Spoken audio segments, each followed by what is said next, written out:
Este filme é baseado em uma história real. How do you do? I'm very happy to have this personal visit with you. Won't you be seated, please?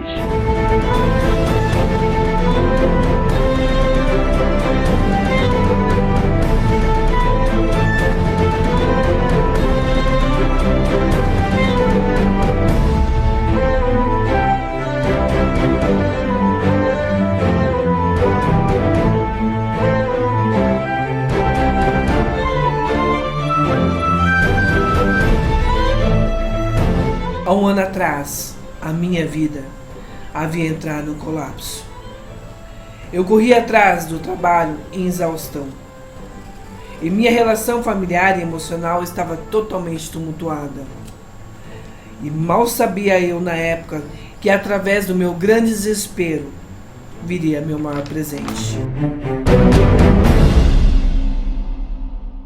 Recebi uma grande revelação que mexeu muito com a minha vida pessoal e também nos negócios. Busquei mais informações sobre a revelação nos livros e não parei por aí.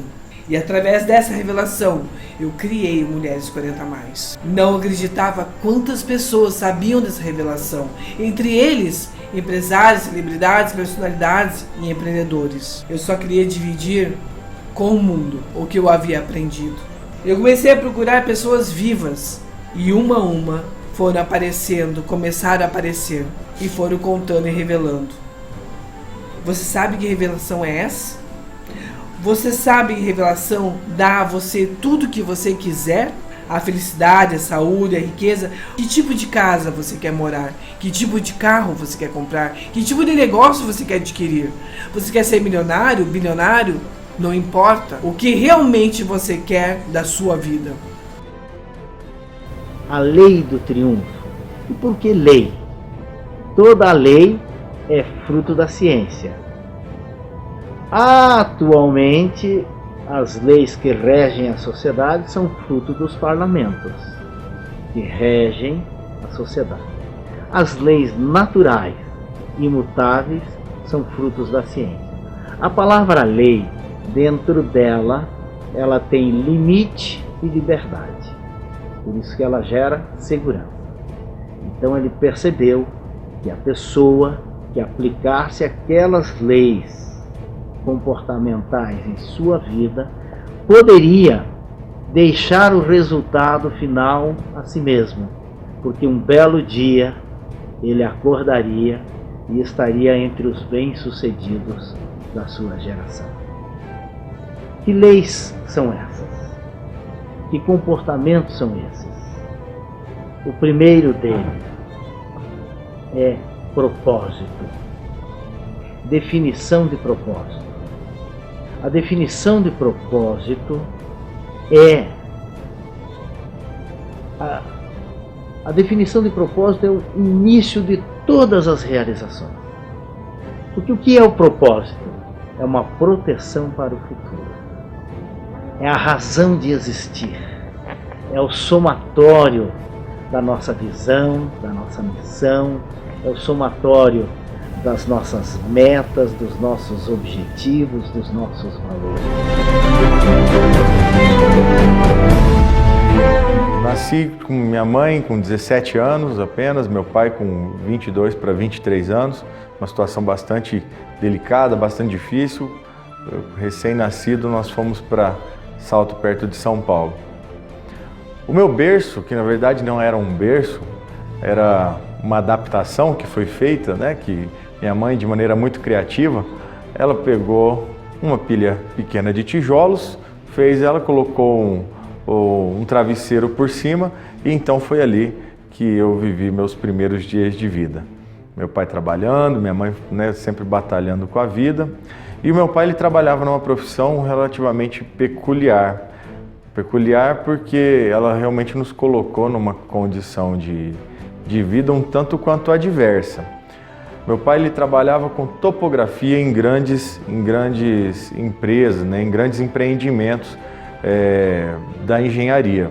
Usinas hidrelétricas, estradas de ferro, estradas rodoviárias. E aí, por conta disso, acabou que eu, aos 20 anos, tinha morado já em 20 cidades diferentes. Apareceu uma oportunidade para que eu pudesse contribuir em casa e eu comecei então a trabalhar aos 11 anos de idade, estava na 4ª série, numa peixaria. Fiquei 2 anos trabalhando na peixaria. Confesso que eu não gostava muito, mas, como diz um amigo meu, é o que tinha para janta, né? Aquilo ali realmente acabava sendo fundamental, tanto para mim como para minha família, né? Aquele valor que a gente ganhava.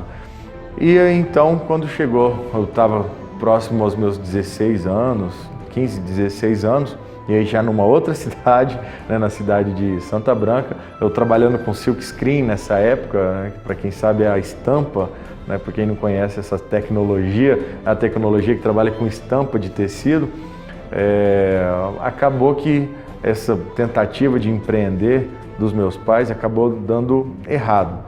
Então consegui um outro trabalho numa outra cidade, foi quando eu saí de casa e sou muito grato ao meu avô. O meu avô conseguiu um trabalho na cidade que ele morava, né, que ele morou a vida inteira, que chama Castilho, a cidade onde eu nasci. E aí lá comecei a trabalhava de domingo a domingo no hospital, de auxiliar administrativo, e chegou ao final da minha vida escolar, né, no 3º colegial, à época, eu tinha 2 opções. Ou eu passava numa universidade pública, porque dinheiro para pagar uma privada, uma particular eu não tinha, né? Ou então eu ia trabalhar de peão em alguma obra, porque realmente era o que a vida me tinha me proporcionado, né? Ainda sem nenhum desprestígio a trabalhar de peão em obra, mas honestamente eu acreditava que eu podia, né, contribuir de maneira maior com a minha vida e com a sociedade.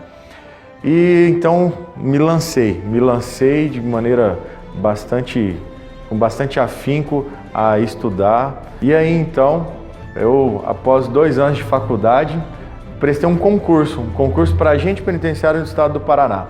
E era uma remuneração que era R$2.000 na época, era um dinheiro que eu nunca tinha visto na minha vida. E também no primeiro concurso que eu fiz, acabei passando. E passei muito bem colocado, nas primeiras colocações, um concurso que tinha mais de 35 mil candidatos. No ano de 2011, 2012, já tinha um filho, já estava casado e nessa altura morando na cidade de Cascavel. Eu notei que o serviço público, ele te traz uma tranquilidade no que tange a sua condição financeira, a continuidade da sua vida no que tange o aspecto financeiro. Mas o serviço público, ele te fecha 2 portas.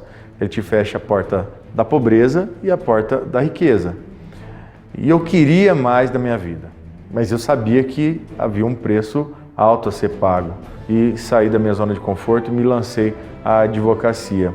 E na advocacia, graças a Deus, eu fui muito feliz, com um trabalho sério, com um trabalho íntegro, consegui realmente alavancar. Hoje nosso escritório tem cerca de 15 colaboradores. E em 2016, eu me lancei a mais um desafio, que foi de assumir a direção na região metropolitana de Curitiba e Campos Gerais, da Mastermind da Fundação Napoleão Hill. Eu reputo que um dos segredos, né, para você sair do fracasso em rumo ao sucesso é a tomada de decisão. Napoleão Hill já diz: decida sempre, pois você está jogando damas com a vida. E se você não tomar as decisões adequadas, se você não tomar as decisões o tempo todo, e ainda que elas sejam erradas, mas decida, porque ao não tomar decisão, você pode ser varrido do tabuleiro desse jogo de damas com a vida.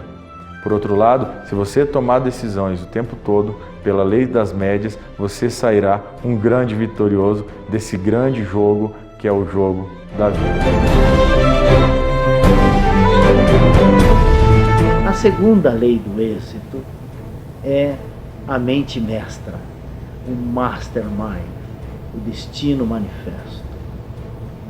Napoleão Hill percebeu que quem sabe construir mentes mestras consegue fazer coisas muito grandes. Ele chamou esse conceito de o mastermind e remonta à fundação dos Estados Unidos da América, quando 56 homens resolveram fundar um país. Aqueles homens que dirigiam aquelas colônias, que eram 13 colônias, que pertenciam à coroa inglesa, eles não estavam contentes com aquele estado de coisas naquela época, e nós estamos falando de 1774. Naquela época não existia o conceito de mobilidade social. Ou se nascia nobre, ou se morria pobre. Não havia essa possibilidade de crescimento, de ascensão na pirâmide social.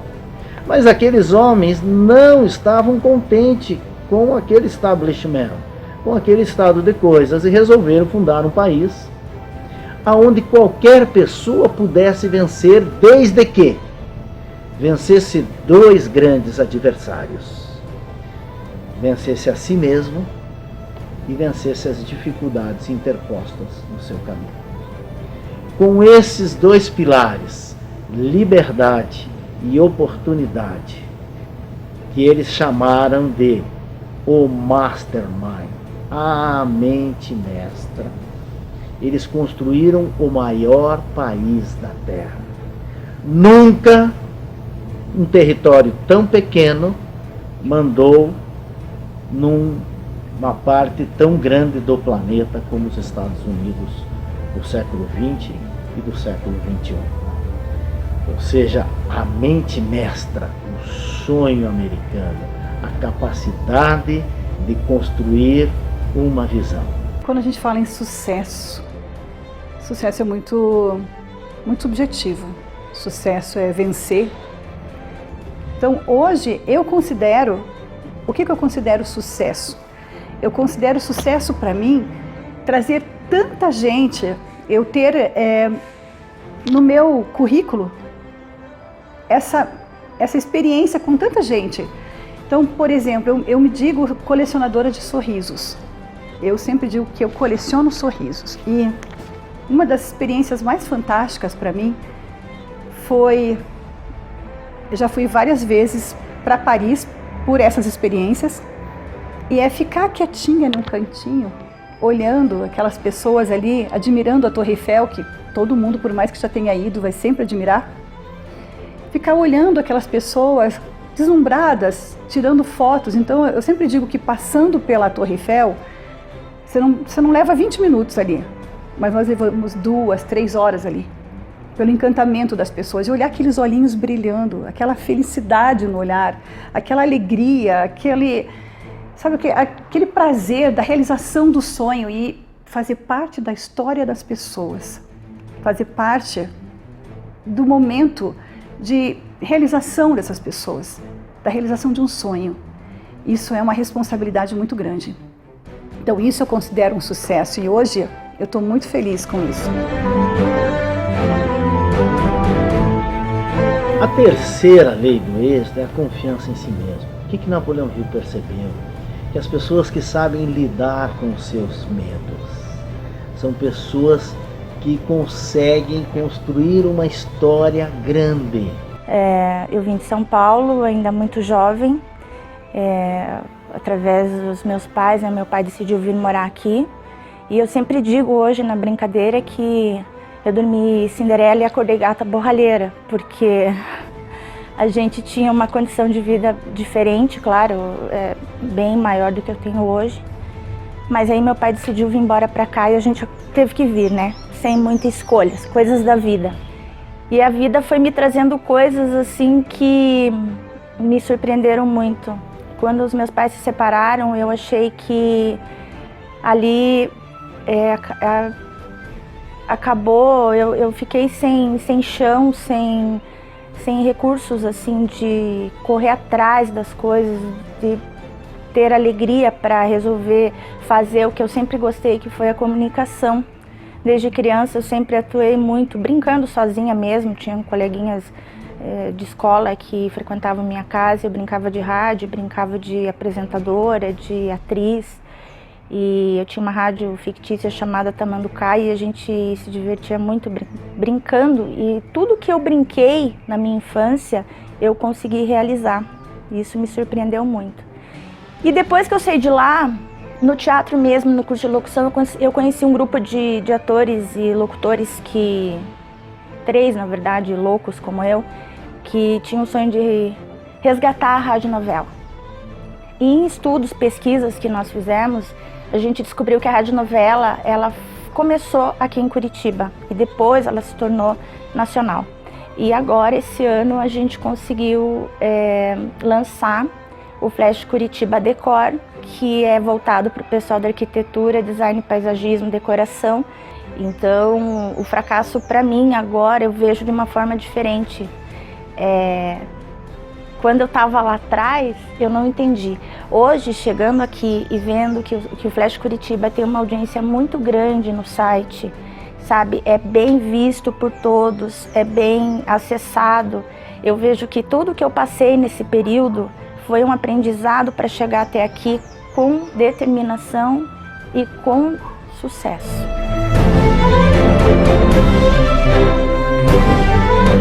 A quarta lei do êxito é saber lidar com o dinheiro. Vejam só, muitas pessoas têm vontade de serem pessoas bem-sucedidas, mas não sabem lidar com o dinheiro.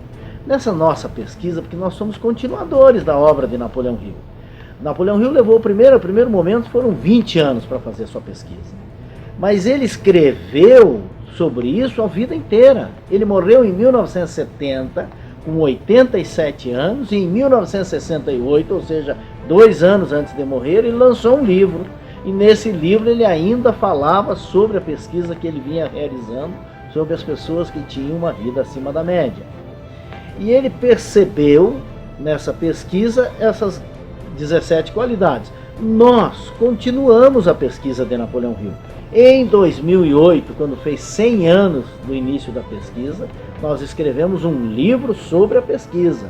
E nós continuamos dentro das salas de aulas do treinamento Mastermind, validando a pesquisa de Napoleão Hill. E o que nós descobrimos nessa continuação? Que nem todo mundo quer ser rico, mas todos querem 3 coisas muito importantes.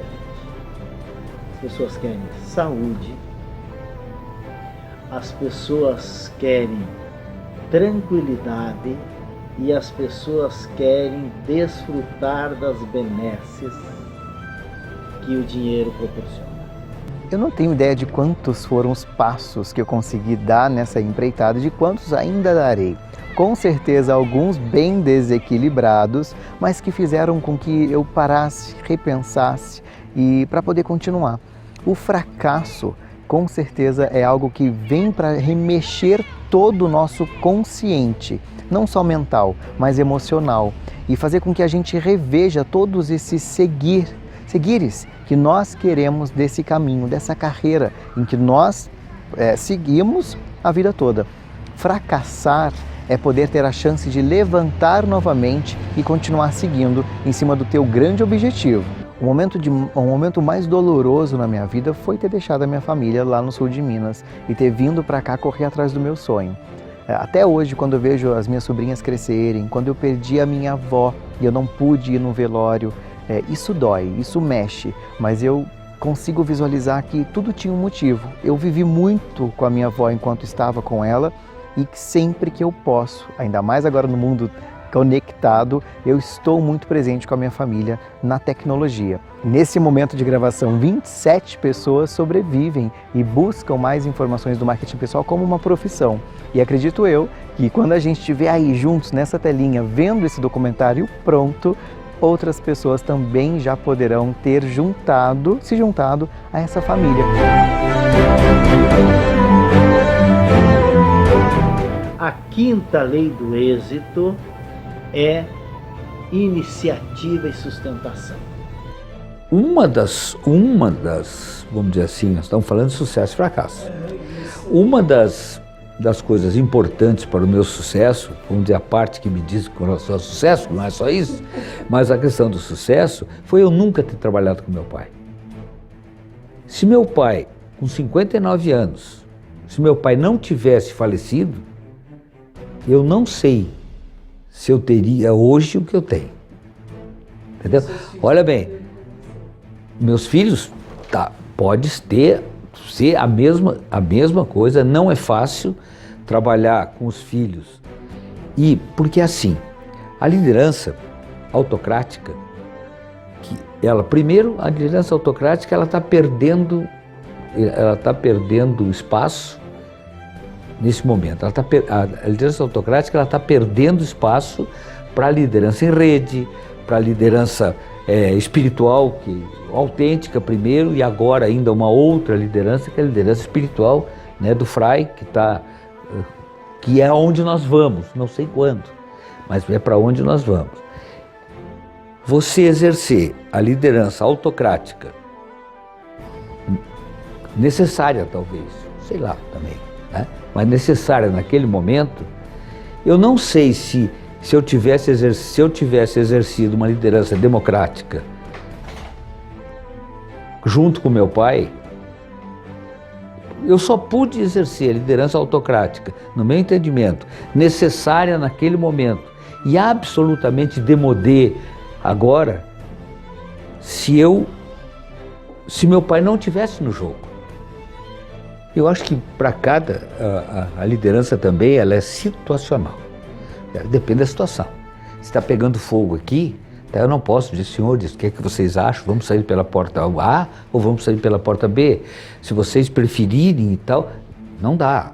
Nós estamos falando de uma situação que requer ação e aquele momento você tenha todos os teus modelos mentais afinados para que você tome a melhor decisão, se é sair pela janela ou sair pela porta. E entender que as escolhas, toda escolha pressupõe perdas.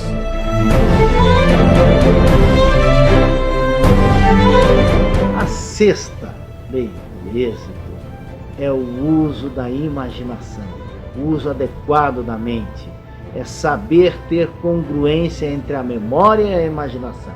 A memória é o registro da história, para saber o que experimentou, para armazenar conhecimento.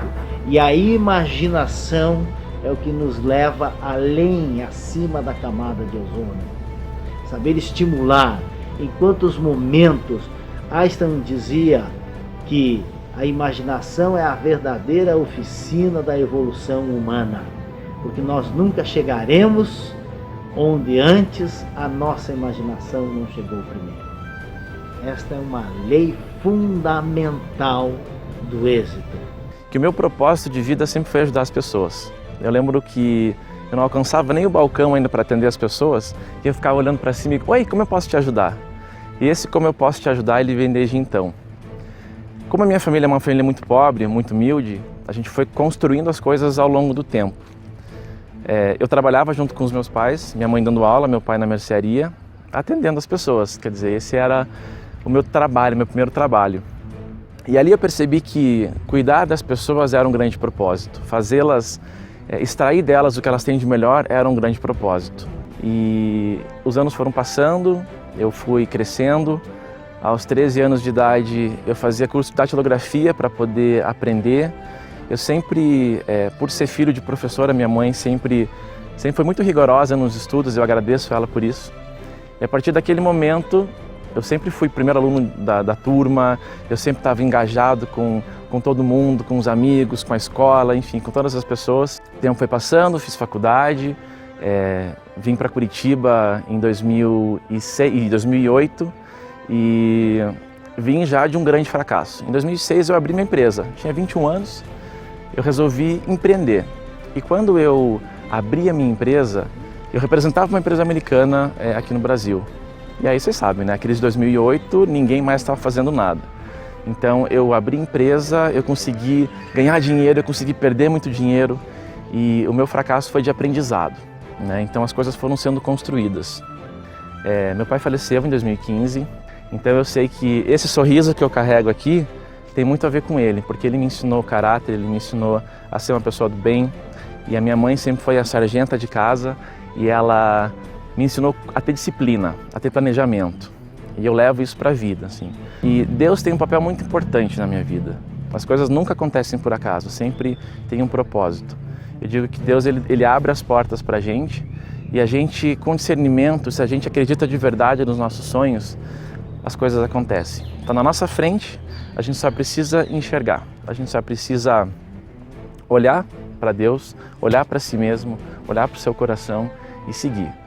E aquela criança que hoje cresceu, ela olha para cada cliente, ela olha para cada projeto e se pergunta, como eu posso te ajudar?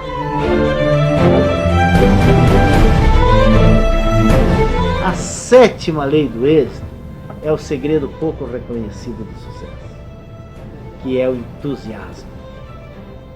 Esta capacidade de fazer ferver o sangue de si mesmo.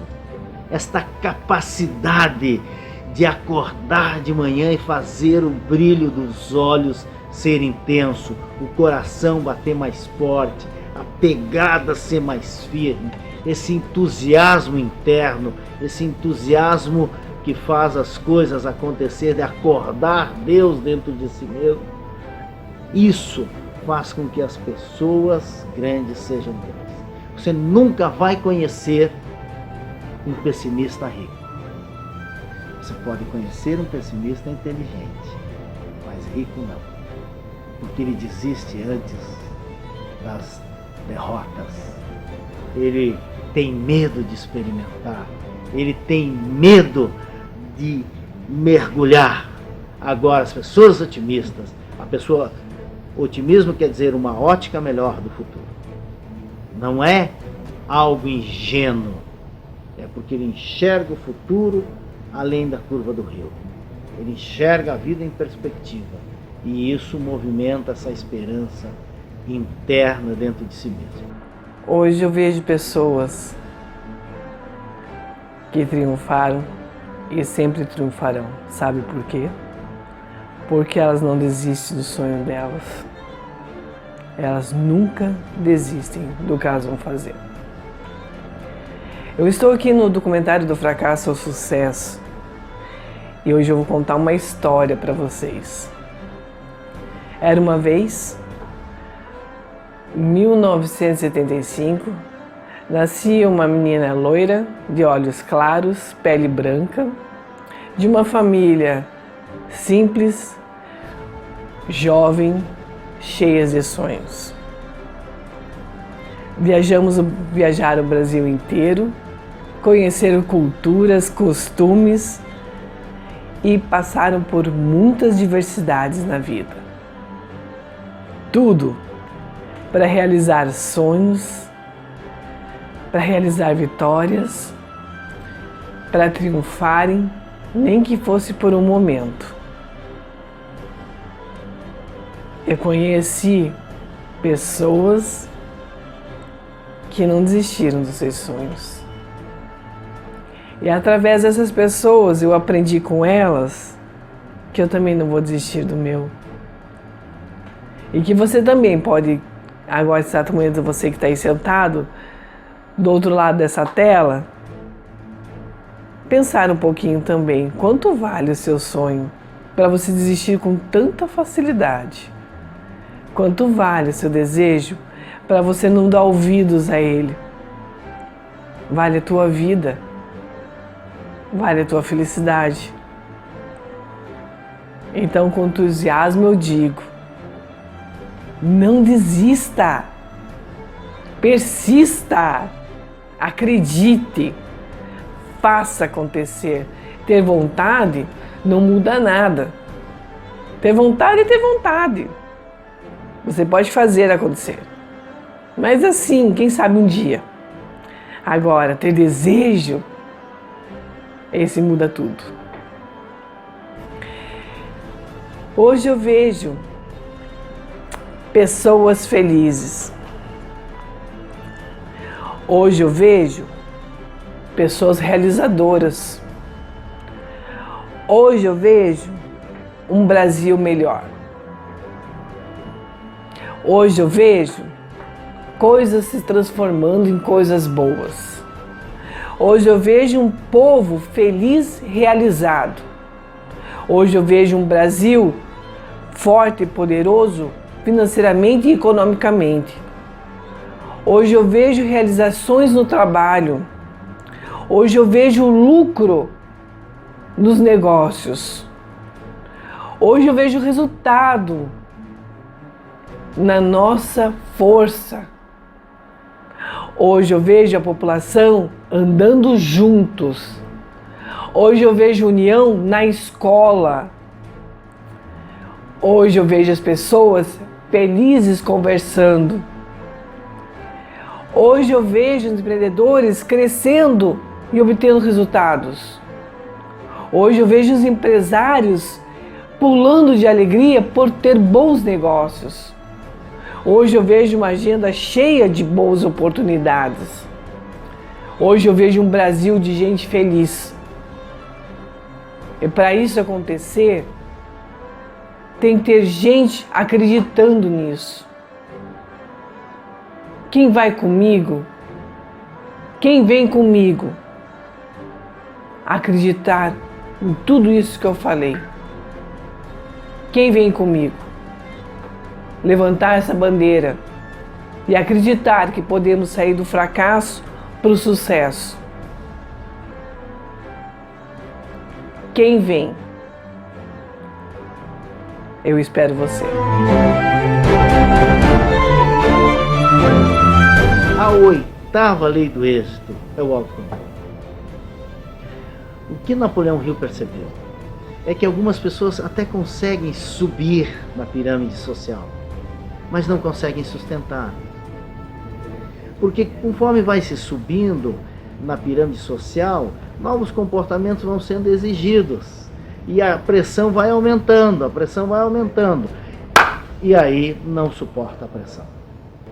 Pessoas que não suportam pressão de metas, pessoas que têm baixa resistência à frustração, pessoas que não sabem conviver com a opinião contrária, pessoas que só arrumam desculpas, pessoas que não conseguem conviver com o estresse, com a pressão, com a ansiedade. Essas pessoas não sustentam mundos grandes. Porque conforme você vai ficando grande, um movimento qualquer pode botar tudo a perder. Então, o autocontrole é uma lei que diferencia, veja bem, esta é a lei que diferencia as crianças dos adultos. A capacidade de suportar pressão é que separa os mirins dos sêniores. É que faz com que os grandes sejam grandes. É o autocontrole, capacidade de ter resistência emocional. Particularmente, eu acredito que sucesso, na verdade, é a síndrome do herói. E o que é um herói? Um herói não é alguém que tem nenhuma qualidade, nenhuma competência sobre-humana. É apenas alguém que, diante das dificuldades, soube avaliá-las de forma adequada, não fugiu, ficou, lutou e viveu para contar a história.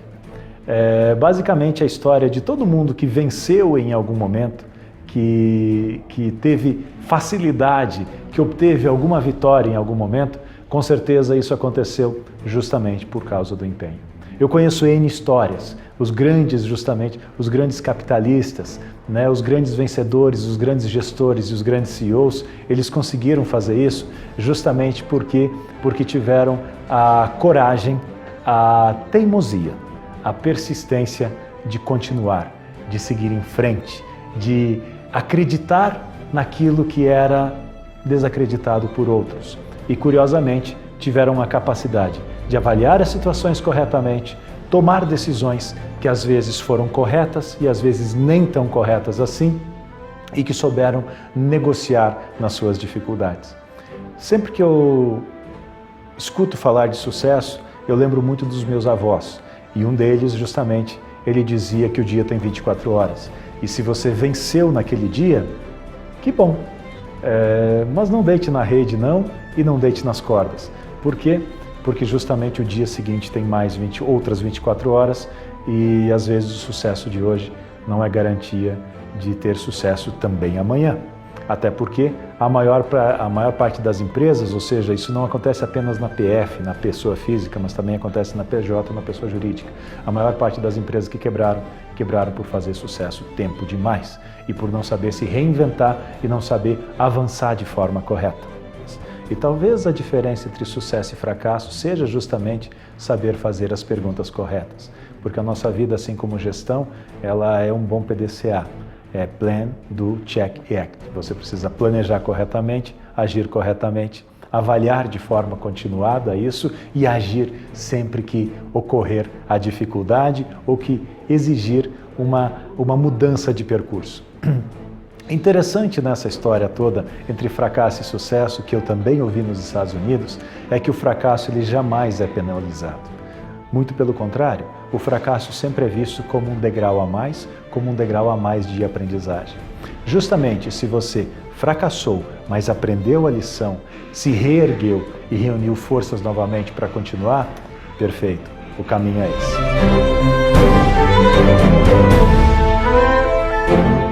9 é fazer mais que o combinado. Fazer mais que o combinado. As pessoas comuns fazem o combinado. As pessoas comuns fazem o que está na carteirinha. As pessoas comuns fazem aquilo que está escrito na descrição de cargos e salários. Os grandes, os campeões, fazem mais que o combinado. É só pegar a história dos grandes, de Pelé, por exemplo. Depois das 5 da tarde, ele ia lá e treinava, todo mundo ia embora, ele ia lá e treinava 100 pênaltis. Ele batia 100 faltas para treinar, fazer mais que o combinado. Os grandes são grandes porque fazem mais que o combinado. Eu sou engenheira agrônoma, trabalho nessa área até hoje. E em 2011 eu decidi me dar um novo desafio, que seria trabalhar numa outra área, empreender na área de moda. Porque é uma área que eu sempre gostei e eu sempre admirei muito ter um negócio, fazer acontecer, você planejar, fazer acontecer, fazer uma roda girar. Isso para mim sempre foi, eu achei sempre muito interessante, muito importante. E na coleção, né, Arte com Propósito, da minha marca de camisas, eu decidi estampar camisas com desenhos feitos pelos autistas, porque eles trabalham com arte, né? O mexer com tinta é uma das terapias do autista. E o meu sobrinho sempre pintou, ele sempre gostou de tintas, e eu decidi estampar desenhos dos autistas, do meu sobrinho e de outras crianças, nas camisas. E esse é um projeto, acabou virando um projeto da marca. Então, isso é fazer moda com propósito. O que é o fracasso e o sucesso para mim? O fracasso é o não tentar. O não tentar fazer o que tanto se deseja, arriscar um pouco, mesmo que dê errado. Para mim, se a gente não tenta, isso é um fracasso, não é o dar errado. E sucesso é o oposto, é ter tentado, mesmo não obtendo o sucesso de cara ou não obter o sucesso, mas tentar é sucesso. A 10ª lei do êxito é a personalidade agradável. A capacidade de aglutinar pessoas em torno de si mesmo. Nenhum grande é grande se não souber compor, se não conseguir trazer pessoas em torno de si mesmo, se não tiver esta capacidade de ser agregador. Isso significa o quê? É a pessoa saber lidar com pessoas. A personalidade agradável é a arte de lidar com pessoas. Saber atrair, ter uma personalidade atraente, saber influenciar pessoas, saber lidar com pessoas difíceis e principalmente juntar, agregar e manter. A minha visão do fracasso e do sucesso eu não acho assim, são diferentes, ela é muito parecida, que o fracasso te faz ficar muito triste, desamparada, iludida e triste. O sucesso te faz ficar feliz, alegre, mas é uma coisa muito parecida. Você não pode desprezar nunca o fracasso e nunca o sucesso, porque eles estão juntos. O fracasso e o sucesso, para mim, sempre estão juntos. Porque a vitória é de você crescer, de ser feliz, e o fracasso, você também vai crescer e você vai levantar. Então o fracasso e a vitória são muito parecidos para mim. Então tá, eu quero falar para as pessoas que, como eu, tive uma queda muito grande, eu perdi tudo na vida, tudo. Então eu acho assim, não fique triste, levante, você tem condições de levantar. Ou uma mulher ou um homem, você consegue porque você tem Deus, você tem amigos, que sempre vai ter um amigo que vai te ajudar. E você tem que ter a força de vontade, que a força de vontade vai fazer você levantar, vai fazer você conseguir de novo, como eu estou aqui, reerguida, conseguir levantar, conseguir ser vitoriosa. Então não desista, tenha fé que você consegue. Mas de tudo isso eu tive um grande aprendizado, que você pode cair, você pode levantar e é você que vai levantar. São poucas pessoas que vão estar do teu lado para você levantar. Mas você, eu mesma quis levantar com o apoio da minha filha, do meu marido e da minha irmã, que foram pessoas, meu irmão Nélio também foi famoso para mim, assim, super querido. Então eu acho muito bacana. Poucas amigas me ajudaram nesse momento tão difícil da minha vida, que eu entrei numa depressão assim muito grande, muito triste. Se eu não tivesse a minha família, não sei onde eu teria ficado, né? Porque meu marido teve que sair para os Estados Unidos, também numa situação muito difícil para ele e para mim, então foi muito difícil. Por isso que eu digo, do fracasso ao sucesso, eu estou aqui hoje, linda, feliz, maravilhosa, com um emprego, com uma família que minha irmã, que me ama até hoje, meu marido, graças a Deus, conseguiu recuperar tudo que ele perdeu, está bem de novo. Então é isso que eu queria demonstrar para todo mundo, que não fique triste, não caia, porque a vida é bela, a vida é muito bonita. A lei número 11 é a lei talvez a mais desafiante no que tange a manter aquilo que se quer, que é o domínio do pensamento. O pensamento organizado. Esta capacidade de ter disciplina mental é que faz toda a diferença no resultado. Como eliminar esta tagarelice mental? Nós conversamos com 300 janelas simultaneamente dentro do nosso pensamento. Que tagarelice mental? É essa que você está tendo agora aí ao assistir esta fala. Você deve estar com 300 conversas dentro da sua própria mente.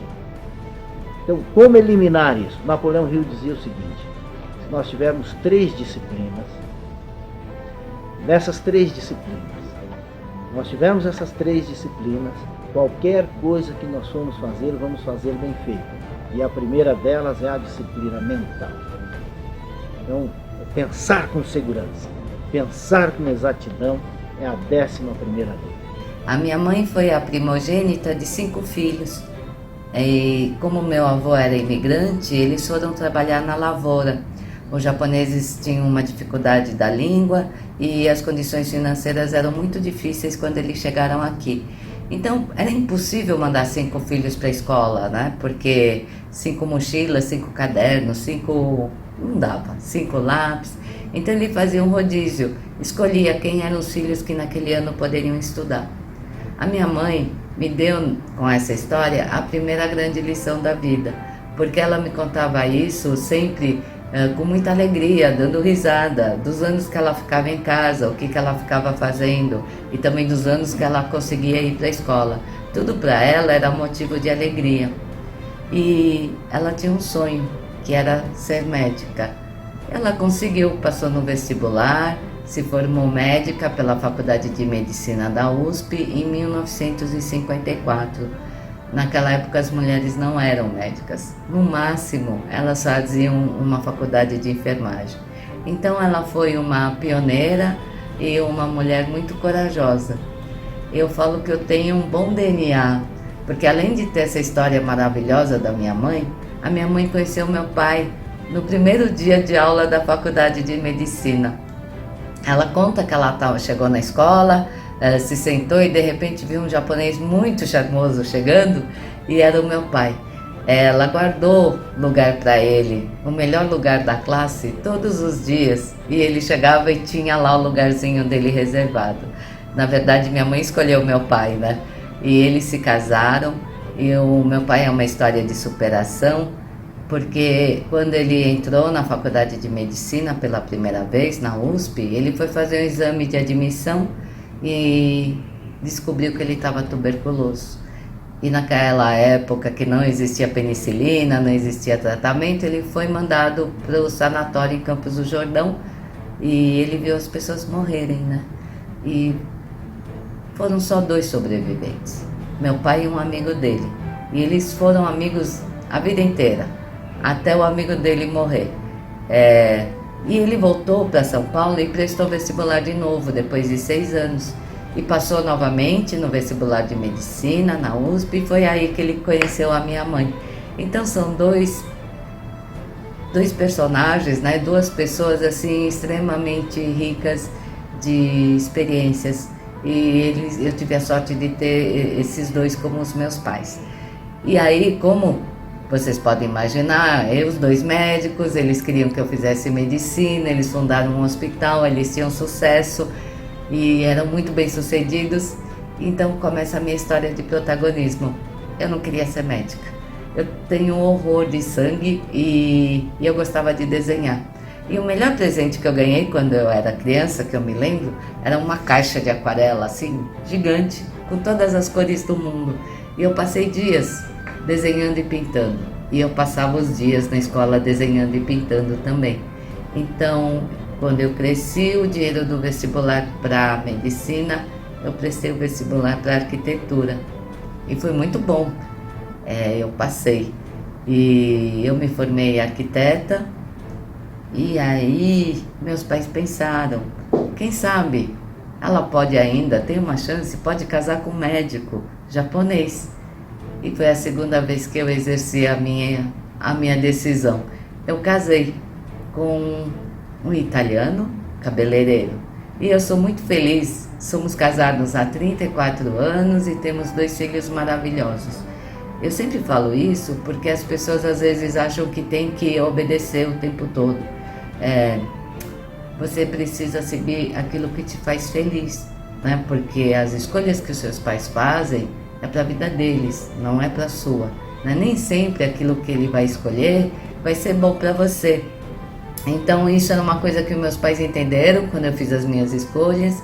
Depois eu fui fazer administração hospitalar para trabalhar no hospital junto com a minha família e também fiz uma pós em engenharia de segurança, também para ajudar dentro da empresa.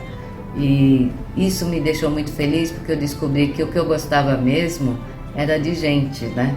E trabalhar na área da saúde te dá a oportunidade de conhecer as pessoas e conhecer as histórias das vidas delas. E contar a história acho que é uma das coisas que eu mais sei fazer na vida.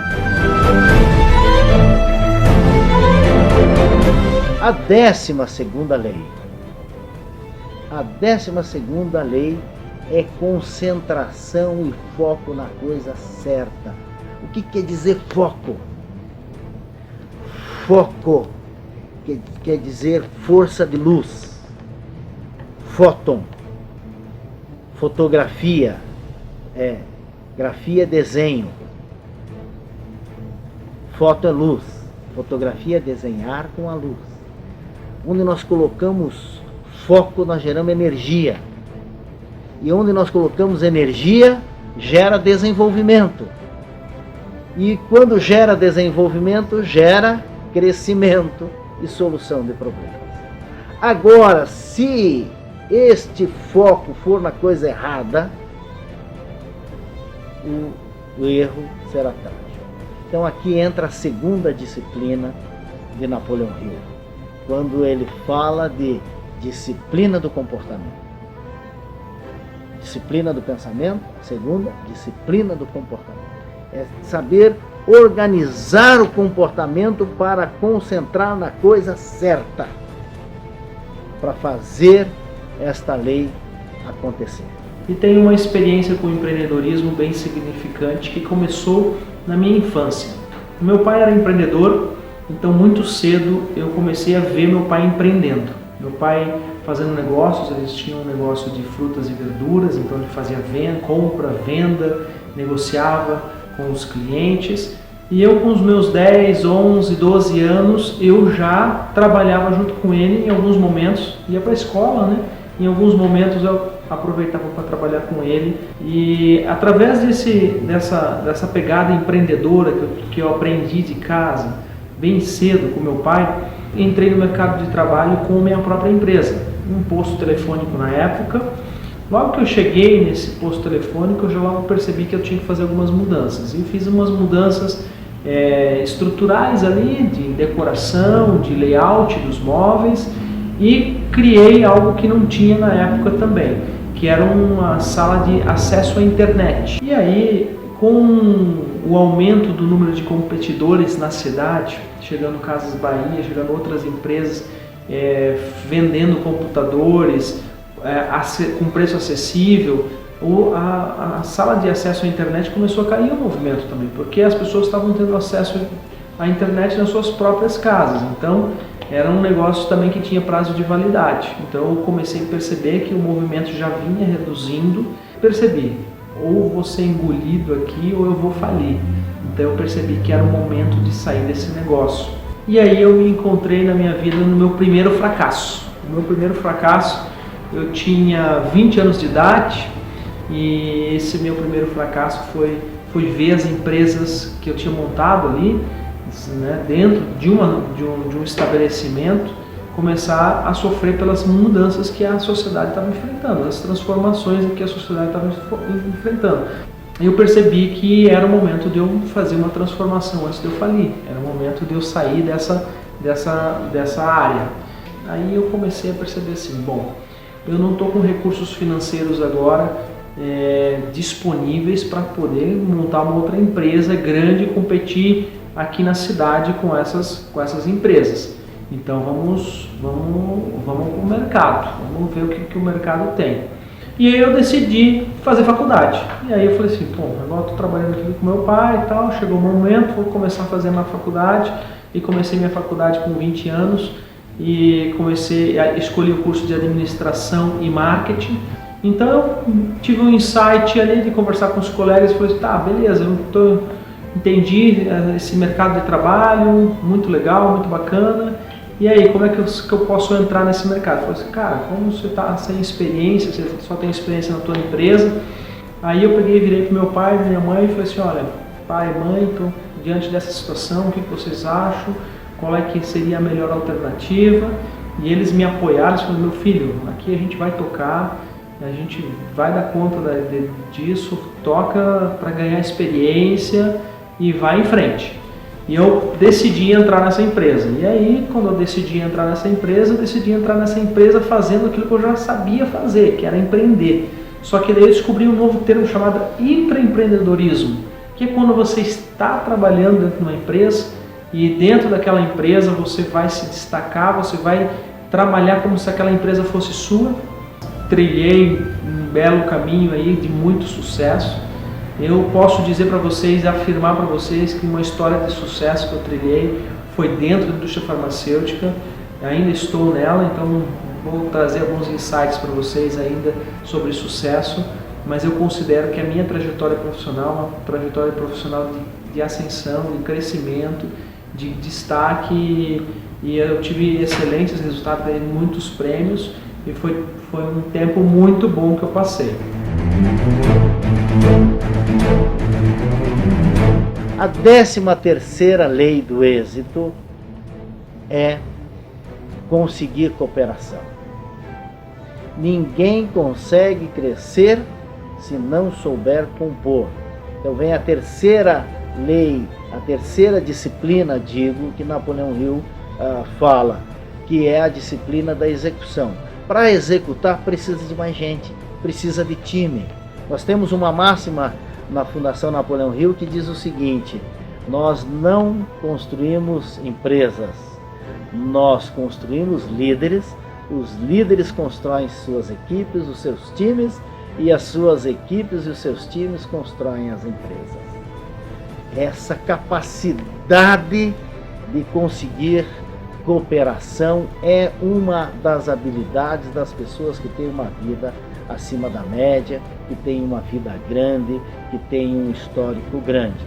Então, se a 9ª lei é fazer mais que o combinado, a 13ª lei é você conseguir com que as pessoas façam mais que o combinado, que vão além da obrigação, além do favor.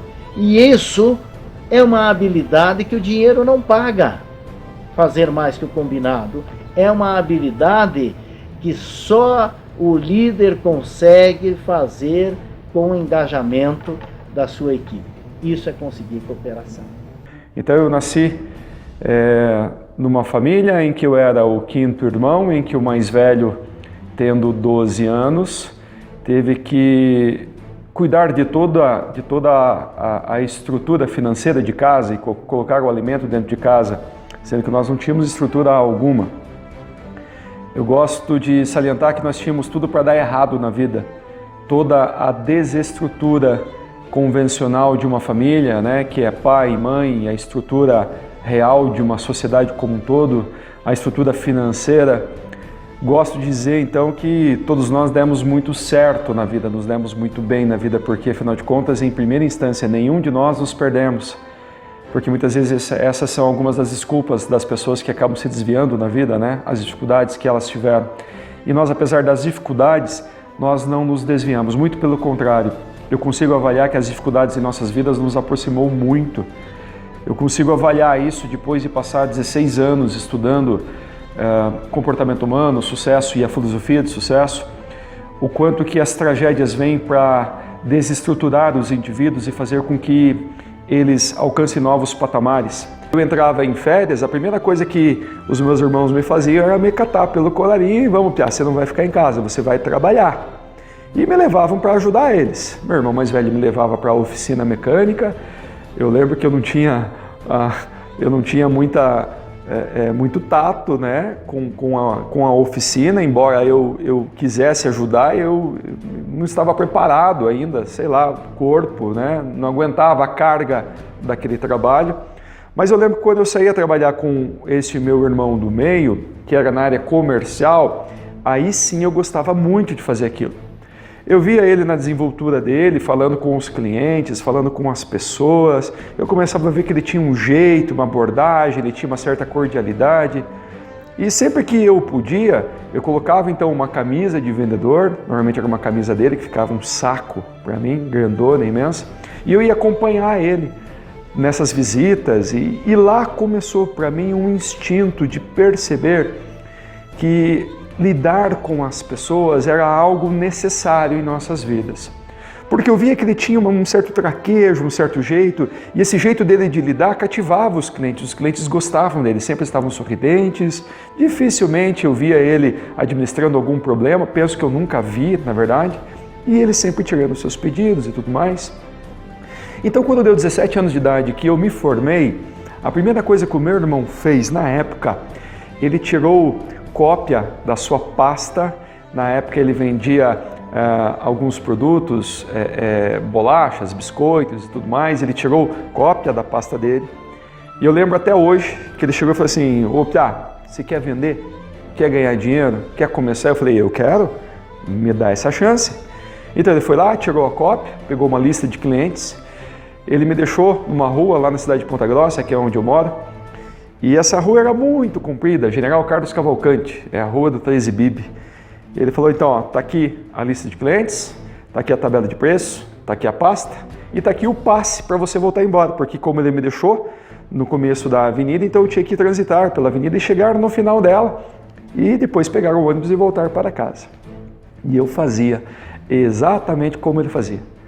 Eu entrava em todas aquelas mercearias, eu entrava em todos aqueles armazéns, todos aqueles que ele não atendia.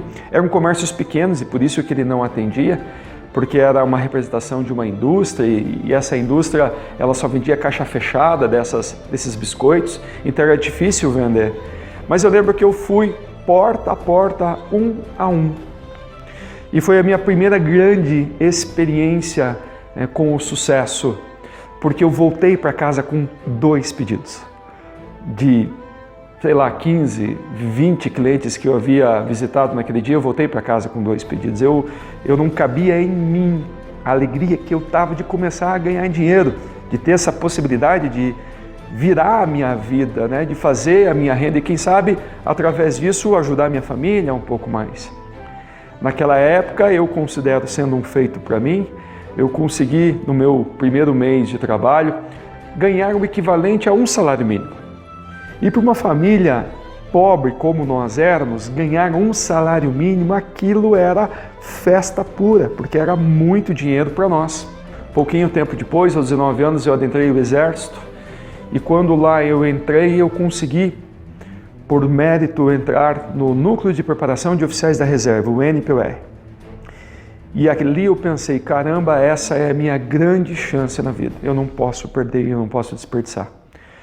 Porque na época, um oficial ganhava muita grana, ganhava muito bem. Eu conseguiria dizer que na época, cerca de 6, 7, 8 salários mínimos aproximadamente era o que recebia um oficial. E eu entrava então numa escola de formação para me tornar um oficial. Critérios que me fariam ser um oficial, a minha desenvoltura, porque era uma escola de formação.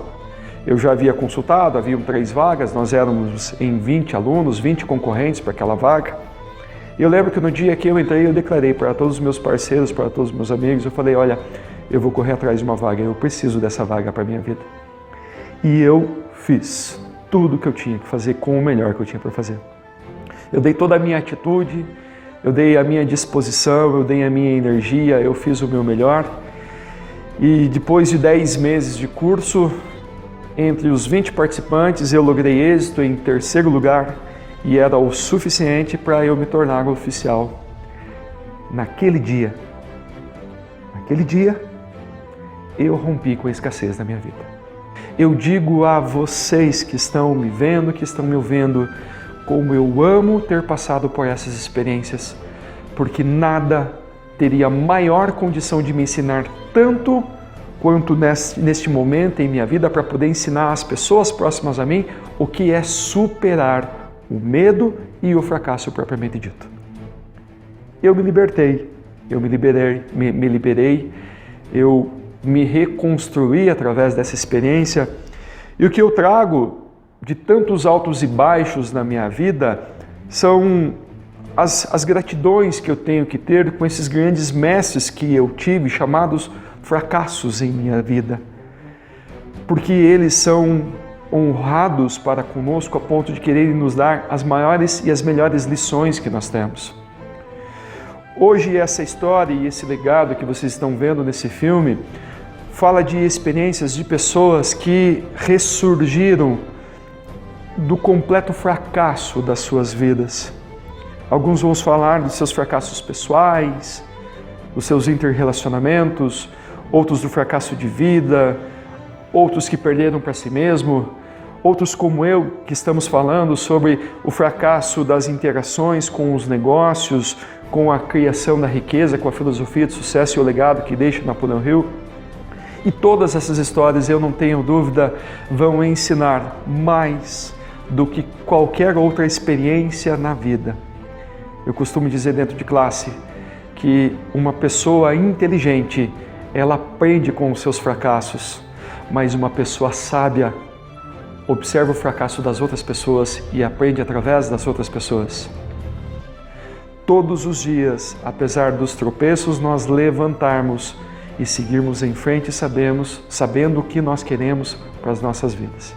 Eu espero que você tenha também esse ímpeto de curar as suas feridas e de entender que apesar de todas as suas dificuldades, se você entendê-las e ressignificar o fracasso, o sucesso vai ser uma parte constante da tua vida. A 14ª lei do êxito é tirar proveito do fracasso. que é o fio condutor. Vejam, Napoleão Hill, para estudar o sucesso, ele estudou o mesmo, foi o fracasso. A sua dedicação, a sua pesquisa foi sobre o fracasso. Ele percebeu que não existe fracasso. Ele percebeu que não existe derrotas. Ele disse: passei mais da metade da minha vida pesquisando o sucesso e o fracasso e não encontrei nenhuma pessoa fracassada. Só encontrei desistentes. Ou seja, não existe fracasso. O que é o fracasso? O fracasso é um resultado ainda não atingido. O fracasso é uma etapa antes do sucesso. O que existe na vida são feedbacks. Então, muitas pessoas, quando têm a derrota, se assustam, caem num vazio, caem num poço que parece um poço sem fundo, tem uma frustração e não conseguem se agarrar a nada. Quando você fracassar, quando eu fracasso, quando nós fracassamos, é porque nós estamos nos aproximando do sucesso. Então, o fracasso é o território das lições. O fracasso é o fio condutor das superações. É no fracasso que nasce a persistência. E a persistência é o fio de ouro que faz os grandes serem grandes. É a persistência. Nada, nada, nada supera a persistência. Mas para falar do meu, vamos dizer assim, atual sucesso, eu tenho que voltar para 1983, quando a minha família veio de Maringá para cá nos anos 70 e quando eu virei adolescente e quando eu entrei a primeira vez no cinema, foi assistir o filme ET. E foi uma paixão, assim, arrebatadora na época. E eu guardo um baúzinho, que eu vou mostrar antes de contar a minha história para vocês, que eu vou falar sobre essa paixão. E quando eu tinha meus 13 anos de idade, eu tenho meu baúzinho aqui, que eu falo que foi meu primeiro tênis Mizuno, que meu pai me deu em 1983, e eu guardo a caixinha até hoje. Mas eu não guardo por causa da caixinha do tênis Mizuno. Eu guardo porque eu tenho dentro, que é o meu verdadeiro tesouro. Aqui, quando eu nunca sonhava, eu imaginava na minha vida ter um cinema, para quem é de Curitiba, existia o Disque Ingressos, ficava na rua 15 de novembro. E eles distribuíam um material que era muito legal na época, chamado Bom Programa, que falava da cena cultural da cidade. E eu acabei fazendo amizade com o Boni, com o menininho que trabalhava lá, que ele virou professor amigo da minha irmã, e eu comecei a colecionar todos os bons programas. E a gente assistia 2, 3 filmes, era a coisa mais interessante na minha vida, para um menino de 13 anos, que ele não tinha outra coisa a fazer como só ir ao cinema. E aí os filmes que eu assistia, nesses filmes, por exemplo, aqui no Palace Itália, eu recortava. Eu comprava a tribuna e recortava o encarte, onde tinha os posters do filme, dos filmes que eu tinha acabado de assistir. Por exemplo, Gremlins, Tom Cruise a Lenda, e pode ver que são recortes de jornal. Para os que não me conhecem, eu venho de uma família de comerciantes. Da minha mãe e do meu pai, a gente tem comércios de roupas e calçados. E numa ampliação desse negócio, a minha família resolveu abrir uma loja no Shopping Center Água Verde em 2014. Aí a gente inaugurou essa loja e chamava Estilo Próprio Calçados. E aí tinha um cinema no Shopping Água Verde. E eu fui eleito o presidente da Associação dos Lojistas na época. E em 98, final de 97, exatamente na virada do ano de 97 para 98, o cinema fechou. E eu era muito cobrado pelos lojistas, pela administração do shopping, para reativar o cinema. E numa das minhas viagens, que eu ia para a feira de calçado em Gramado, eu acabei conhecendo umas pessoas que trabalhavam com cinema, entre delas o Mário, proprietário da Rede Arco-Íris, e ele falou para mim, não, olha, eu ia oferecer o cinema do Shopping Água Verde. E aí eles pegavam e tentavam me desanimar, porque pós-Titanic o cinema praticamente acabou, né? Tinha sido aquela migração, fechamento no cinema de rua e indo pro cinema do shopping. E aí nesse momento ele falou assim pra mim, por que você não pega para você o cinema então? E ali eu fiquei pensando, tinha me passado algumas coisas, cheguei para casa, dormi, pela minha total falta de preparo, eu nunca imaginei como é que era o cinema, achava que era por um videocassete, apertar play, mas eu fiquei com aquilo na cabeça, eu era um apaixonado por cinema, e falei, acho que eu vou pegar.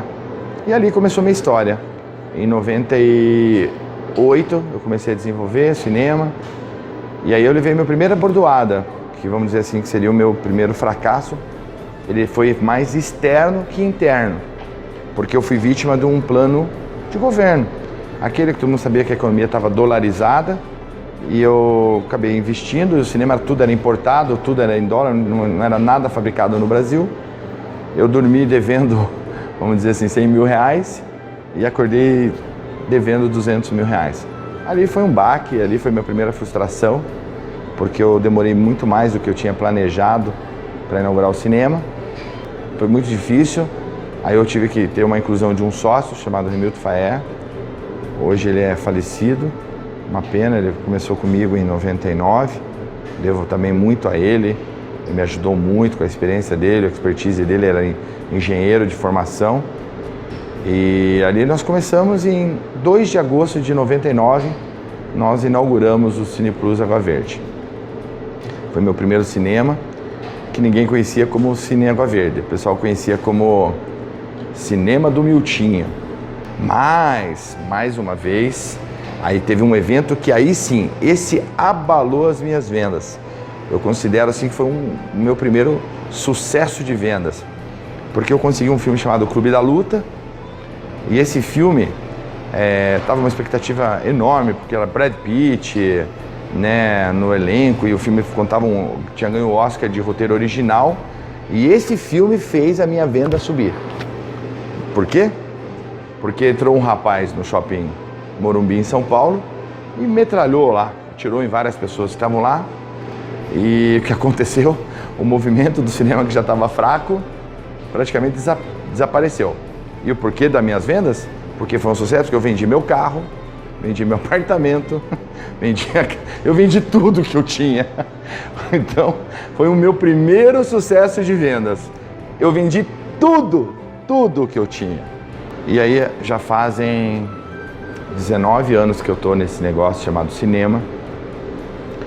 Esse cinema me deu, acho que tudo que eu tenho de bom na minha vida, porque ele me deu minha esposa, Daiane Moro, que trabalhava comigo, começou lá no Água Verde, nós nos conhecemos literalmente dentro do cinema, ela foi trabalhar lá e a gente acabou, acho que muito tempo convivendo junto e acabamos casando. E meu pai sempre falava, da onde se tira o pão, não se come a carne. E eu comi, e tô aí, casado com ela. 4 filhas, né? Então você vê que o ditado tem que ser levado a sério. Não se envolva quando você não quer relacionamento. E aí eu tô muito feliz porque eu tenho muito prazer, uma das coisas mais felizes é de poder trabalhar com aquilo que eu gosto. Porque cinema eu sempre amei. Mesmo lá, em 83, quando eu entrei para assistir ET, até hoje. Então, ainda eu me encanto. E o segredo é esse, é você ainda entrar, quando você abrir essa porta para ir trabalhar, para sair seu dia. Claro que a gente tem os momentos difíceis da nossa vida, e óbvio que isso não é, vamos ter sempre, né? Mas ainda o que me encanta é quando eu entro numa sala, que apaga a luz e a projeção começa. Quando eu vejo um trailer que eu gosto, e aquele filme me encanta, eu gosto de chorar no cinema, eu choro muito no cinema. Minhas filhas, pai, você chora muito, você chora em tudo. E eu falo assim, porque eu volto lá atrás, na década de 90, lá, foi muito difícil o meu começo. E eu amo o cinema, eu me emociono de falar sobre cinema. E cinema é a minha vida, é o meu jeito. Quem me conhece sabe. E hoje, se eu estou aqui, porque eu sou um sucesso, talvez. Muita gente que está assistindo faz parte disso, todo esse processo. E dentro da minha vida aí, decisões, já ganhei prêmios do Rotary, de jornais, de ser entrevistados. Tive vários cases de sucesso nessa jornada, umas jogadas de marketing, estratégias. Faço um projeto social muito bonito, uso o cinema para muito projeto social. É uma forma de agradecer a Deus tudo que Ele me deu, através da saúde, né, que Deus me deu saúde para trabalhar. Não que Ele pagou minhas contas, meu cheque ali e tal, mas Ele me deu muita saúde. E quando a gente fala agradece a Deus, é que Ele nos dá saúde todo dia, para a gente levantar, trabalhar, ganhar o nosso sustento. E eu tenho muito orgulho que ainda eu ganho meu sustento com uma coisa que eu amo, que é o cinema. Eu espero que... Eu não tenho muito tempo para falar, já estão me pedindo para parar de falar ali, que já deu meu tempo, mas eu espero que vocês tenham desfrutado e talvez aprendido um pouco com a minha história, e eu espero que eu consiga de alguma forma passar para vocês aquilo que todos vocês buscam, que é talvez o sucesso, mas tem que tomar, porque não ter vergonha de falar que todos que às vezes chegam ao sucesso passaram pelo fracasso. Então, luta, coragem, determinação e sucesso para todos. A 15ª lei do êxito é a tolerância. Quando se começa a ficar grande, quando se começa a crescer, quando começa a atingir um patamar mais elevado, você começa a conviver com pessoas muito díspares, com pessoas muito diferentes, com pessoas que não estão na mesma sintonia que você, com pessoas que não têm os mesmos sonhos, não têm as mesmas preferências, não têm a mesma fé, não têm a mesma maneira de enxergar a vida, e essas pessoas são muito difíceis de conviver. E é neste momento que os líderes mostram a sua grandeza, que é a tolerância. Veja, tolerância não é conivência. Tolerância não quer dizer você ser cúmplice. Tolerância é suportar levemente a contragosto aquela situação. Não é o melhor dos mundos, mas para sustentar aquilo que você se propôs a construir, precisa saber conviver com todas essas variáveis. E a hora que eu vislumbrei a possibilidade de eu poder competir a nível mundial, quem sabe, detalhe que eu tinha feito menos de um mês de aula de esgrima, e que isso era possível com aquele corpo que eu achava que, tipo, só estava aqui para dar um jeitinho, umas recalchutagens, um botox lá e um aqui, aquilo me encantou. E o que também me encantou na esgrima é, além das regras, né, são as infinitas possibilidades de combinação dos golpes. Que essa coisa de eu saber toda a regra do jogo e aquilo ser uma coisa quadradinha, assim, já pré-definida, que nem eu cheguei ali, né, quando eu estava mexendo nos derivativos das ações, eu já tinha feito todos os tipos de operações que podia ter, já tinha ganhado, já tinha perdido dinheiro e ok, eu falei, o que mais? Não era aquilo. A esgrima não tem aquilo. A esgrima é infinita. E eu posso ir infinitamente indo com a esgrima independente do meu corpo, independente da minha idade, vamos colocar assim. E eu comecei a treinar. E esse técnico se chama Giocondo César Cabral, que fez a vida na esgrima, trabalhou no Positivo 20 anos e resolveu brincar de me treinar, né? Eu achando que era uma brincadeira. Até aí, porque afinal de contas eu tinha 40 anos e a vida já tinha acabado para mim, claro. Aí ele falou assim, olha que, vai ter um campeonato aqui em Curitiba, você não quer participar? Eu falei, tá bom, em Curitiba eu não tenho arma, não tenho roupa, não tenho nada, mas não, a gente tem um projeto aqui no clube e a gente empresta enquanto você estiver fazendo, treinando aqui conosco. Eu falei, tem que pagar alguma coisa? Ele, não, o clube paga. Eu falei, bom, não tenho que pagar nada, é em Curitiba, eu vou estar sem os meninos, eles iam estar com o pai. Eu falei, eu vou competir, né? Competir é a minha palavra de ordem, né? Manda eu competir, eu vou, nem sei nem o que eu estava fazendo. E realmente eu não sabia. Quando eu cheguei lá, a competiçãozinha que era em Curitiba era a primeira etapa do circuito nacional na cidade de Curitiba. E eu achei que ele tinha batido a cabeça, né, tido algum problema, porque eu não sabia nem quanto tempo que era aquele negócio que tinha, que no caso era a esgrima com a espada, que eu tinha no máximo 3 meses de aula, me achando, né? Porque realmente eu estava ali me achando, porque eu não ia para lugar nenhum. E quando me viu, eu estava no campeonato nacional. Eu falei, olha, tem certeza? Porque você tem um currículo maravilhoso, você já pegou atleta, já levou para Sul-Americano, para Olimpíadas, para tudo que dava e que não dava. E eu vou entrar numa pista sem saber o que eu estou fazendo direito. Ele assim, é muito simples, você vai tocar e você não vai ser tocado. E depois a gente vê o que a gente vai fazer com isso. Eu falei, então tá bom, mandou, eu obedeço. Bom, pelo menos eu tento na grande maioria das vezes, para ser bem sincera. Aí eu fui, e não foi a minha surpresa quando eu entrei lá e ganhei de uma das meninas que treinava com ele já há um tempo.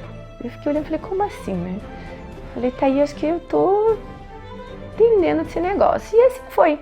E a gente continuou treinando e eu vi que daí meu corpo começou a mudar. A esgrima, além de ter todas as qualidades de um esporte que tem hierarquia e tem regras, que os golpes são infinitos, tá? O corpo vai melhorando. E decididamente é onde eu precisava, né? Além de ser interessante, é um negócio novo, regras novas, pessoas novas e competição que eu posso, claro, vamos ter ali algumas, como eu vou dizer, problemas de idade, porque a partir do momento que você está competindo adulto na esgrima é a partir de 14, sei lá, 15 anos. E eu estou com 40. Então, ok, vou ter ali um probleminha ou outro, mas dá para brincar e competir. Eu agradeço imensamente ter sido convidada para um projeto desse, que apesar da proximidade do nome, nós não nos conhecemos antes, e que realmente eu vejo que é um resgate assim da idade que, quando eu falo assim, que a vida começa aos 40, eu posso dizer que eu sou a prova viva de que a meia-noite e 1 do 40 é complicado, assim, é aquele que você ou vai ou racha, entendeu? E no meu caso, com 2 criaturinhas lindas, maravilhosas, Henrique e Rafael, então vai ter que ir, ou vai, não tem outra opção. Muito obrigada, eu espero que vocês tenham gostado e se inspirado com isso. Fico à disposição para quem quiser jogar esgrima comigo, ir lá no clube, treinar, enfim. Eu fico totalmente à disposição para contar mais sobre essa parte histórica da minha vida, que é a essência do meu ser. Um beijo grande e nos vemos por aí.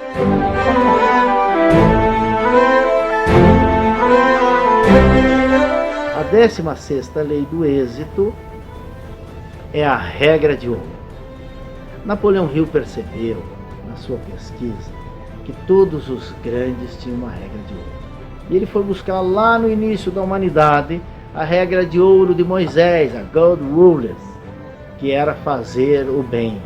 E ele percebeu que os grandes, eles sempre optaram pelo bem, como uma forma de deixar um legado para a humanidade. Então todos os grandes sempre deixaram um legado. Eles tinham um norte, uma regra de ouro. Eles tinham uma filosofia de liderança, uma filosofia de vida. Qual é a sua regra de ouro? Qual é a sua filosofia? Qual é o seu legado? Porque quem se propõe a escrever essa história, precisa saber qual é a mensagem que quer deixar na sua regra. E a 17ª lei do êxito é o hábito, a força cósmica do hábito. O hábito é aquilo que mora profundamente dentro do nosso ser. Se tudo isso não se transformar num hábito, se nós não nos tornarmos um com todos esses comportamentos, talvez a nossa história, a nossa biografia não seja aquela história, aquela biografia que nós sonhamos. Por quê? Porque não nos tornamos um com esses comportamentos. Como se faz isso? Como é que se constrói isso? Através do hábito. Bons hábitos são difíceis de adquirir, mas fáceis de conviver. Maus hábitos são fáceis de adquirir, mas difíceis de conviver. De forma que para construir bons hábitos requer a repetição, requer a ação, requer o esforço. Nós passamos por 17 comportamentos com este. Precisa dedicação para transformar, tornar-se um só e fazer com que esses comportamentos habitem no profundo do nosso ser. Este é o legado de Napoleão Hill. Esta é a filosofia de Napoleão Hill, a filosofia que mais influenciou líderes e empreendedores no mundo inteiro. É essa a mensagem que nós continuamos e que nós queremos que você que está assistindo, que você que já assistiu, tenha sempre clareza. Não existe fracasso, não existe derrota. Nós estamos plantando. A semeadura pode ser colhida pelas próximas gerações, mas a semente tem que ser bem plantada para que possa ser colhida no futuro. Eu só voltei agora para contar uma coisa para vocês. O documentário do Fracasso e Sucesso foi criado depois de julho de 2018. Mulheres 40+ foi criada em outubro de 2017, sentada numa mesa de vidro, olhando por uma janela, a linda imagem que eram as árvores, com as quais eu estava conversando há horas. Através dessas árvores veio a ideia de criar o Mulheres 40+. Muito obrigada, muita gratidão por isso ter acontecido. Que depois disso eu liguei para algumas amigas e comecei a conversar com elas sobre a possibilidade de estar falando um assunto em que eu também estava dentro. Falar dos 40 anos. Só que a proporção da situação foi tão engraçada que acabou saindo dos 40 anos para atingir pessoas com menos de 40 anos, pessoas com mais de 40 anos, homens, né? Então, a gente teve que abrir, digamos assim, o espaço e trazer esse pessoal. Eu sou muito agradecida por vocês terem batido o pé e pedido para entrar no projeto. Mulheres 40+ criou, sentar numa mesa, tomando café da manhã, esse documentário, a qual eu tenho o maior prazer agora, que nós estamos quase finalizando, para dizer para vocês. É um documentário simples, gente, mas que foi feito com muito amor e carinho. Entrevistamos muito mais de 40 pessoas, baseado na lei de Napoleão Hill. Fomos buscar entender o que era o fracasso e o sucesso. Eu, Denis, vem aqui, Denis. Vamos encerrar contando essa história nossa agora. Bem, Denis, a gente está montando tudo aqui para vocês ver que é tudo real.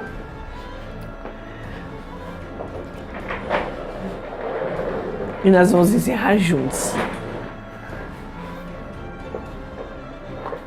Tomara que eu não caia dessa cadeira. O cinema inteiro tá vendo. Oi, pessoal. Eu e o Denis criamos o Do Fracasso ao Sucesso. O filme, o livro, a série. Então, tudo começou com... Agora vocês vão saber a verdade. Papel, caneta, ideia, vontade de fazer uma série para o YouTube, que era só para o YouTube. Era só o YouTube inicialmente, não tinha pretensão nenhuma de alcançar esses voos enormes que a gente alcançou. Graças à cooperação, né, dos amigos, das pessoas que acreditaram na loucura de dois doidos que queriam contar apenas uma história. Nós estamos na casa da nossa amiga Neuzi Carreiro, a que deu todo o apoio para a gente estar realizando isso. A nossa irmãzinha que a gente fala. A Marianense arretada. A Marianense arretada, ela fica louca pra ver você. Ela tá aí no meio da plateia. Da plateia. Espero que a luz bata bem forte nela agora pra gente mostrar quem é ela. É. Holofote. Puf! E aí a gente está aqui, contando essa história, humilde história, simples história de entrevistados que abriram suas vidas, as suas histórias, para levar para vocês e para todo mundo transformação de vida. O Fracasso e o Sucesso foi todo filmado no celular, porque a gente não tinha câmera profissional. A gente só tinha os tripés, temos 2 celulares para gravar.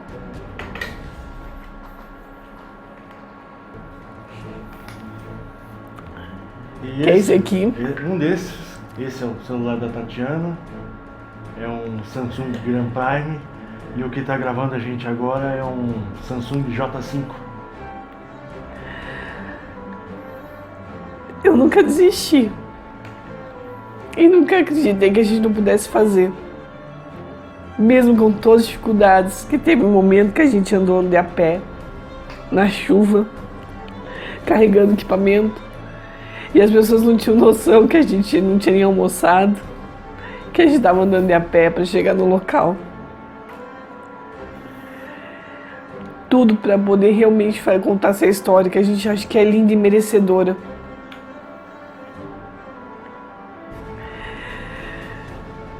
E a gente conseguiu, gente. Nós estamos aqui no cinema.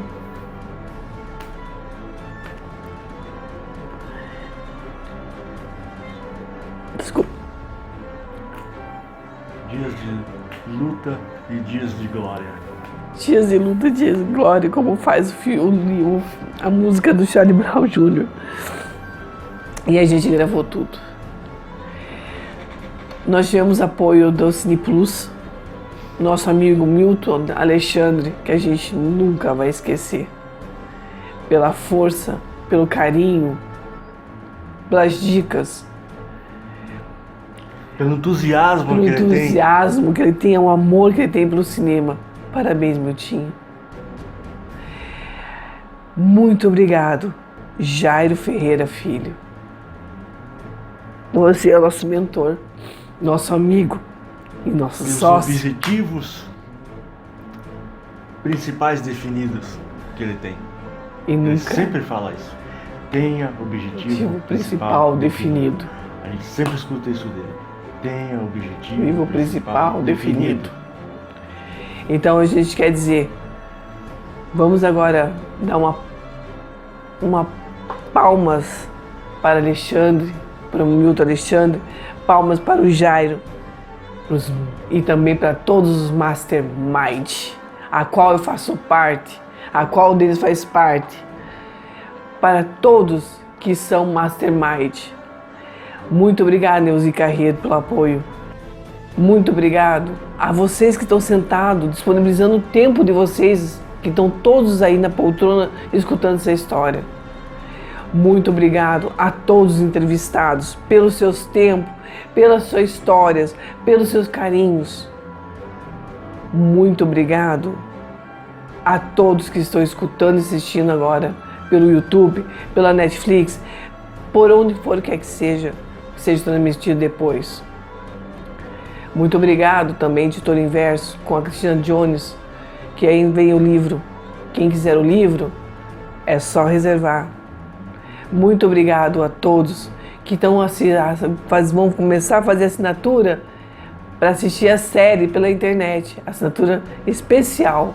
Essa não vai estar nem no cinema e nem na Netflix, em lugar nenhum. Ela vai estar na internet. Uma assinatura especial. Muito obrigado, vocês que fizeram.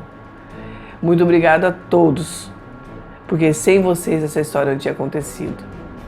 Então é isso, gente. Nós não tivemos dinheiro em lugar nenhum, nem de governo, nem de patrocínio, nem de investidor, nem de apoio. Nós fizemos tudo no amor e na raça. E deu certo. A partir de hoje, nós estamos abrindo as portas para o segundo. Muito obrigada, Quanto, pelo apoio, porque esse filme se tornou social e ele vem trazer essa transformação. Muito obrigada, Ancine, pelo apoio em relação a toda a tramitação de documentação que nós temos. Muito obrigado a todos que assistiram a primeira versão do filme Do Fracasso ao Sucesso. E pro ano que vem a gente vai continuar. Que venha o segundo filme Do Fracasso ao Sucesso e outros projetos que a gente também vai lançar. Mas então vamos lá. Que venha Do Fracasso ao Sucesso 2!